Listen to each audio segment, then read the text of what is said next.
வாழ்விற்கு.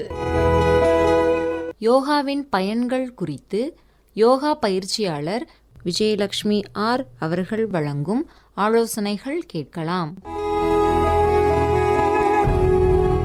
ஸ்ட்ரெஸ் அப்படிங்கிற வார்த்தை இந்த காலகட்டத்தில் ரொம்ப ரொம்ப சாதாரணமாக புழங்கக்கூடிய ஒரு வார்த்தையாகவே மாறிவிட்டது. சிறிய வயது குழந்தைகள் முதல் கொண்டு பெரியவர்கள் வரைக்கும் ஸ்ட்ரெஸ் அப்படிங்கிற ஒரு விஷயத்த சொல்லாத ஆட்களே இல்லைன்னு சொல்லலாம். அந்த அளவுக்கு நம்ம அன்றாட வாழ்க்கையில் ஏதாவது ஒரு விஷயத்தில் ஸ்ட்ரெஸ் ஆகிட்டே தான் இருக்கும். நம்மளுடைய எதிர்பார்ப்பு நிறைவேறாத சமயத்தில் நமக்கு ஏற்படக்கூடிய ஒரு பொருந்தாத மனநிலை தான் ஸ்ட்ரெஸ் அப்படிங்கிற விஷயமே. இந்த ஸ்ட்ரெஸ்னால் எவ்வளோ உளவியல் சம்மந்தப்பட்ட பிரச்சனைகள் வரும் அப்படிங்கிறது நமக்கு எல்லாருக்கும் தெரிஞ்சுட்டு தான் இருக்குது. ஸ்ட்ரெஸ் வந்தால் பிபி வரும், பிபி வந்தால் சுகர் வரும், சுகர் வந்தால் அடுத்தது ஹார்ட் பிரச்சனைகள் வரும், நமக்கு எல்லாமே தெரிஞ்சுட்டு தான் இருக்குது. ஆனாலும் இன்றைய காலகட்டத்தில் ஸ்ட்ரெஸ் அப்படிங்கிற விஷயம் நமக்கு தவிர்க்க முடியாத ஒரு விஷயமாக ஆயிடுச்சு. யோகாவில் ஸ்ட்ரெஸ்ஸை குறைப்பதற்கான, ஸ்ட்ரெஸ்ஸை மேனேஜ் பண்ணுறதுக்கான பல வகையான வழிவகைகள் இருக்குது. இதில் முக்கியமான ஒரு விஷயம் அப்படின்னா, இது ஒரு டிப்புன்னு கூட எடுத்துக்கலாம், இது மூச்சு. மூச்சு என்ன? நம்ம மூச்சுக்கும் நம்ம மனசுக்கும் நம்மளுடைய எண்ணங்களுக்கும் தொடர்பு உண்டு.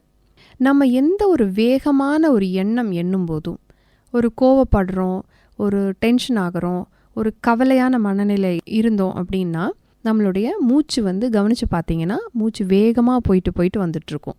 ஸோ அந்த சமயத்தில் நாம் என்ன பண்ணணும் அப்படின்னா, ஒரு நிமிஷம் மனசை அமைதிப்படுத்திட்டு அந்த மூச்சை கவனிக்கணும். ஒரு நிமிஷம் அந்த மூச்சை நம்ம கவனிச்சிட்டே இருக்க அந்த மூச்சினுடைய தாளகதியானது குறைஞ்சு அதோட கூட அப்படியே அந்த ஸ்ட்ரெஸ் குறையிறத நம்மளால் ஃபீல் பண்ண முடியும்.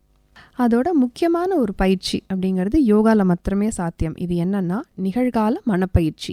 இந்த மூச்சு கவனிக்கிற ஒரு முறை தான் இந்த நிகழ்கால மனப்பயிற்சியினுடைய முக்கியமான ஒரு அம்சம். உதாரணத்துக்கு இப்போ நம்ம ஒரு டம்ளரில் தண்ணி குடிக்கிறோம் அப்படின்னா நம்மளுடைய கவனம் முழுவதும் அந்த குடிக்கிற அந்த தண்ணியில் மாத்திரமே இருக்கணும். நான் இப்போ தண்ணி குடிக்கிறேன், இல்லை ஒரு காஃபி குடிக்கிறீங்கன்னா நான் இப்போ காஃபி குடிக்கிறேன் அப்படிங்கிற ஒரு எண்ணம் மாத்திரம்தான் இருக்கணுமே ஒழிஞ்சு, முன்னாடி நடந்தது, காஃபி குடிக்கிறதுக்கு முன்னாடி அரை மணி நேரத்துக்கு முன்னாடி வீட்டில் மனைவிக்கிட்டேயோ இல்லை ஒர்க் பிளேஸ்லேயோ பேசிட்டு வந்த விஷயங்களோ, ஒரு ஆர்கியூமெண்ட்ஸோ, இல்லை நாளைக்கு என்ன நடக்குமோ அப்படின்றத யோசனை பண்ணிகிட்டே அந்த காஃபி குடித்தோம் அப்படின்னா அது கான்சன்ட்ரேஷன் இல்லாத ஒரு நிலை. ஸோ அந்த ஃபுல் கான்சன்ட்ரேஷனும் அந்த காஃபினா காஃபி, நீங்கள் என்ன செய்கிறீங்களோ அந்த ப்ரெசண்ட்டில் செய்யக்கூடிய வேலைகளில் மாத்திரமே கவனம் வச்சு செய்கிறதுக்கு பேர் தான் நிகழ்கால மனப்பயிற்சி, மைண்ட்ஃபுல்னஸ்ன்னு சொல்லுவோம். அதை இது ஸ்ட்ரெஸ்ஸை குறைக்க பெருமளவில் உதவும்.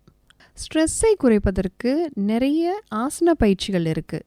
ஆசன பயிற்சிகளில் முக்கியமான பயிற்சி என்று சொல்லக்கூடியது சைல்டு போஸ் மற்றும் சவாசனம், ரிலாக்ஸேஷன் பயிற்சி. கை கால்களை நீட்டி ரிலாக்ஸ்டாக தரையில் படுத்துட்டு நம்மளுடைய உடம்பை நம்மளே கவனிச்சுட்டு வரோம். கால் பாதம் முதல் ஒரு பாகமாக நினைத்து தலை வரை, பிறகு மீண்டும் தலை முதல் ஒரு பாகமாக நினைத்து கொண்டு தளர்வு படுத்தி கொண்டு பாதம் வரை வருவோம். இது மாதிரி பண்ணும்போது ஃபுல் பாடி முழு ஓய்வில் இருக்கும். நம்மளுடைய மன அழுத்தத்தை குறைப்பதற்கு இது ரொம்ப ரொம்ப உதவி செய்யும். பாலாசனா என்று சொல்லக்கூடிய சைல்டு போஸ், இது எப்படி பண்ணுறோம் அப்படின்னா, நெத்தி தரையில் படுற மாதிரி ஒரு நிலையில் இருப்போம். 1 முதல் 2 நிமிடங்கள் இருந்தாலே இந்த மன அழுத்தம் குறைவதற்கு ரொம்பவே உதவி செய்கிறது. பிராணாயாம பயிற்சிகள் ஸ்ட்ரெஸ்ஸை குறைவதற்கு மிக மிக உதவி செய்கிறது. நாடி சுத்தி பிராணாயாமம்.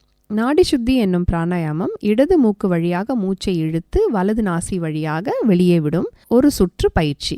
இதுபோல் 5 முதல் 10 நிமிடங்கள் செய்து வரும்போது நம்மளுடைய மன எண்ணங்கள், மன அலைச்சுழல்கள் நன்றாக குறைந்து நம்மளுடைய மனம் ரிலாக்ஸ் ஆவதும் ஸ்ட்ரெஸ் குறைவதும் நன்கு நாம் உணர முடியும். நீண்ட நேரம் தொடர்ந்து செய்து வர யோகா உங்கள் அன்றாட வழக்கத்தின் வாழ்க்கையின் இயல்பான ஒரு பகுதியாகவே மாறிவிடும். இதுவரை யோகாவின் பயன்கள் குறித்து யோகா பயிற்சியாளர் விஜயலட்சுமி ஆர் அவர்கள் வழங்கிய ஆலோசனைகள் கேட்டீர்கள்.